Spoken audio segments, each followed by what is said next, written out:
So you want to sell your house, but you don't know what to ask? Stick around, we'll talk about that.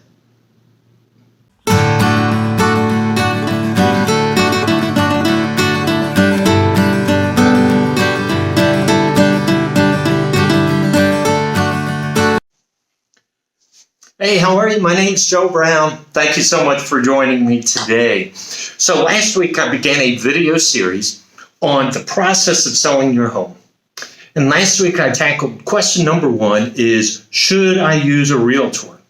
Okay, let's be honest. I'm a realtor. I hope you said yes. I'm biased, okay? So this week I want to focus on how much do you ask for your house, right? What's the price?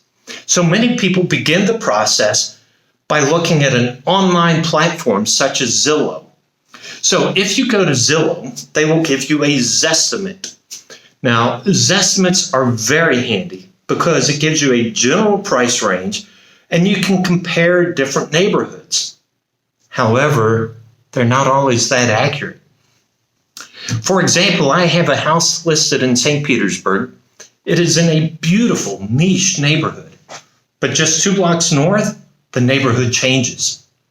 The Zestimate doesn't take into account that change in neighborhood. So the Zestimate for this house is low, but for other houses, it could be high. Here in South Tampa, there's a difference between east of Himes and west of Himes.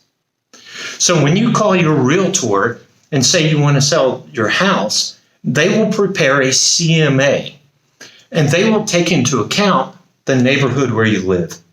And they'll look at the size of your house, the number of bedrooms, number of bathrooms, whether you have a pool or a garage, how big of a garage, the condition of your house, and they will compare all that material to houses that have sold recently. And then they will present to you price range of what they think your house could sell for.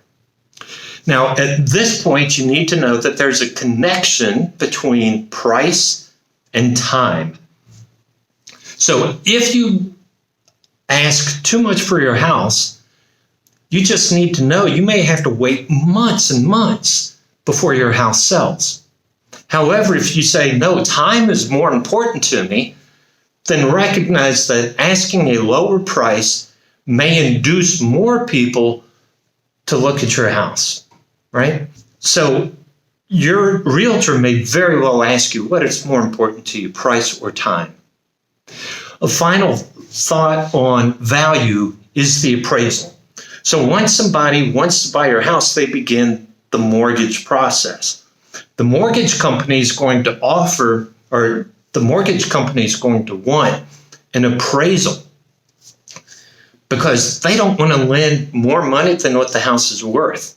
And that's the danger in asking too much for a house, because a buyer may be willing to pay that price, but a mortgage company won't loan the money.